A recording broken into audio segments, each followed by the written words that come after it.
प्यारे बच्चों नमस्कार, जय हिंद, वंदे मातरम। आप सभी बच्चों के लिए मैं लेकर आ चुका हूँ 13 मार्च के लिए पेपर, और उसमें आपको पूरा याद करना है। सारा संपूर्ण जो आंसर है मेरे द्वारा आपको बताए जा रहे हैं। दोस्तों जल्दी से जल्दी सभी बच्चे लाइव आ जाएंगे, क्योंकि आप लोगों को जो मेरे द्वारा प्रश्न बताए जाते हैं वो 100% परीक्षा में आते हैं। ऐसे संभावित प्रश्न मैं आपको बताता हूँ। सभी बच्चे चैनल को सब्सक्राइब करके घंटी की बटन को ऑल पर रखना, ताकि सारी अपडेट आपको मिलती रहे। आज ये सोशल साइंस का पूरा टेस्ट पेपर मेरे द्वारा बताया जा रहा है, ये पूरा आपको याद करना है, इसमें से कुछ भी नहीं छोड़ना है आप लोगों को। चलिए देखते हैं पहले क्वेश्चन से। प्यारे बच्चों, आप लोगों का ये पहला प्रश्न है सही विकल्प में। भारत में सर्वाधिक साक्षरता वाला राज्य है, तो इसमें आप सभी को याद रखना है केरल जो है ये सबसे ज़्यादा साक्षरता वाला राज्य है। इसके बाद में आपका अगला प्रश्न है, पृथ्वी का कितना भाग जल से घिरा हुआ है? तो इसमें 3/4 भाग जो है वो जल से घिरा हुआ है। ठीक है, ऐसा आप याद रखिएगा। इसके बाद में देश का सबसे पुराना कृत्रिम पत्तन कौन सा है? कृत्रिम का मतलब जिसको मानव ने बनाया है वो कृत्रिम होता है। ठीक है, तो इसमें आपको चेन्नई आंसर करना है। चेन्नई आपका सही उत्तर हो जाएगा। ठीक है, बिल्कुल करेक्ट आंसर के तौर पर। इसके बाद में आप लोगों का नेक्स्ट क्वेश्चन ये रहा, राष्ट्रवाद को चित्रों के माध्यम से दर्शाने वाला व्यक्ति कौन था? तो इसमें फ्रेडरिक सोरियो आंसर करेंगे। फ्रेडरिक सोरियो जो है राष्ट्रवाद को चित्रों के माध्यम से दर्शाने वाला व्यक्ति था। इसके बाद में साथियों, प्यारे बच्चों, आपका जो अगला क्वेश्चन है यह रहा, गांधी जी दक्षिण अफ्रीका से भारत कब आए थे? तो इसमें 9 जनवरी 1915 याद रखिएगा। 9 जनवरी 1915 को गांधी जी दक्षिण अफ्रीका से भारत आए थे। संघ सूची का विषय कौन सा है? तो रक्षा जो होती है ये संघ सूची का विषय है, तो रक्षा आप आंसर करेंगे इसमें सभी। इसके बाद में देखिएगा, खालिस्तान भरिए वाला क्वेश्चन आपके लिए ये रहा। खालिस्तान भरिए में पहला क्वेश्चन आपके लिए बता रहा हूँ, सारे आपके 101% बेस्ट क्वेश्चन है। दोस्तों हमारा जो ऐप है उस पर आप लोगों को सारे पेपर मिल जाएंगे, जितने भी हैं सारे, और हमने सामाजिक विज्ञान की टेस्ट सीरीज़ वहाँ पे दे रखी है, जिसको आप पढ़कर और आराम से पास हो सकते हो। इतने क्वेश्चन उसमें शामिल किए गए हैं। ऐप की लिंक वीडियो के डिस्क्रिप्शन में है, जाकर आप डाउनलोड कर लीजिएगा। देखिए खालिस्तान भरिए वाला क्वेश्चन, स्वयं सहायता समूह में अधिकतम लोग होते हैं? तो दोस्तों अधिकतम 20 लोग होते हैं। इसके बाद दूसरा प्रश्न है, द्वितीय विश्व युद्ध की शुरुआत कब हुई थी? तो 1939 में द्वितीय विश्व युद्ध की शुरुआत होती है।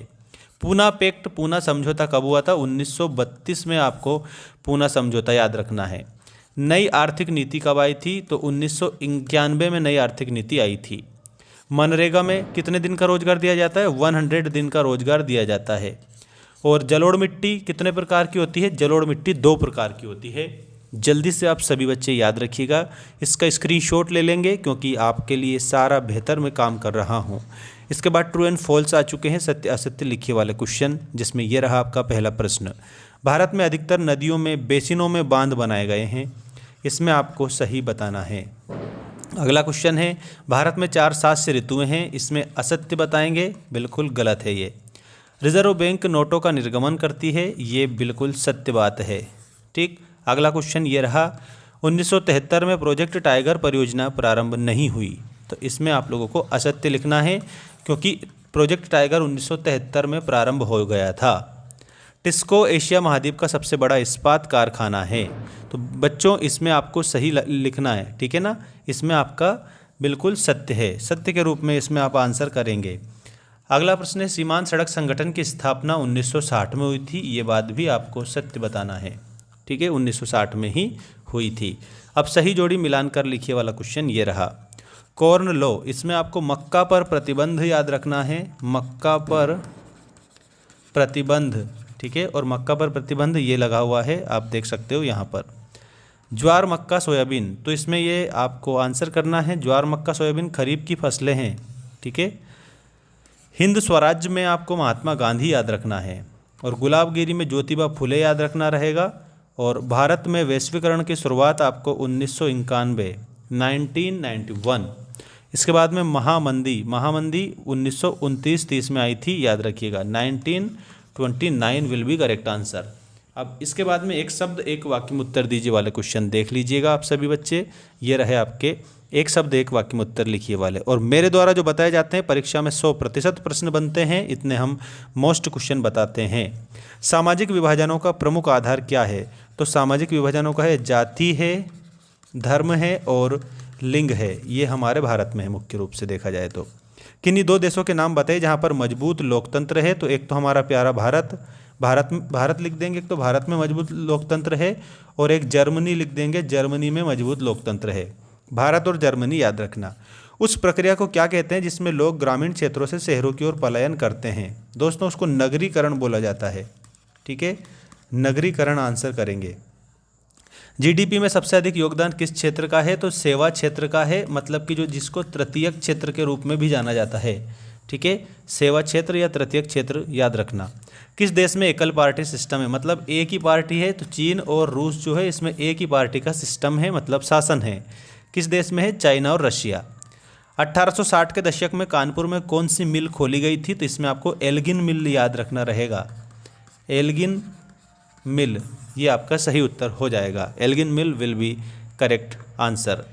और ये आप लोगों को सारे अगर नोट्स चाहिए तो आपको हमारा ऐप डाउनलोड करना है, मेंस एजुकेशन ऐप। ठीक है, ऐप की लिंक मैंने इसी वीडियो की डिस्क्रिप्शन में डाल रखी है, वहाँ पर आपको सारे सेट मिल जाएंगे। मेरे द्वारा 10 टेस्ट पेपर बताए गए हैं, 10 के 10 ही मिलेंगे, और इसके अलावा जो हमारी एक और टेस्ट सीरीज़ का जो PDF है वो तो मिलेगा ही सही, लेकिन उसके अलावा 10 तो ये अलग से ही मिलेंगे आपको। अगर आपने ये लगा दिए, 10 ही के ऑब्जेक्टिव भी लगा दिए ना, तो भी आपकी को दुनिया की कोई सी ताकत नहीं रोक सकती पास होने से। और उसके बाद में जो उसमें मैंने क्वेश्चन दिए हैं, अगर उनको आपने लगा दिया ना तो आनंद आ जाएंगे। ऐसी टेस्ट सीरीज़ हमारे ऐप पर आपको मिल जाएगी। ऐप की लिंक मैंने डिस्क्रिप्शन में डाल रखी है। धन्यवाद। जय हिंद, वंदे मातरम।